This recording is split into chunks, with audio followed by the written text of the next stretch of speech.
হয়ে গেলে পেরেশান, ও আমার রহমান হয়ে গেলে পেরেশান, ও আমার রহমান জিকিরে করে দিও একাকার আল্লাহ, আমাকে কাছে নিও বারবার।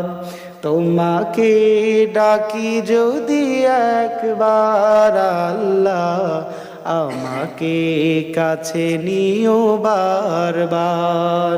মালিকের কাছে নিজের জিন্দেগির গুনাহগুলো স্বীকৃতি দিয়া দিয়া আল্লাহরে ডাক দিয়ে বলতে হবে, আল্লাহ জানি আমি বড় গুনাহগার, আমার মতো গুনাহগার জমিনে কেউ নাই, এই আসমানের নিচে জমিনের উপরে আমার চাইতে অপরাধী আর কেউ নাই।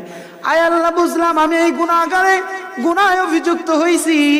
আয় আল্লাহ, তোমার দ্বারস্থ হইছি, আমি দেখো তোমার দরবারে আসছি।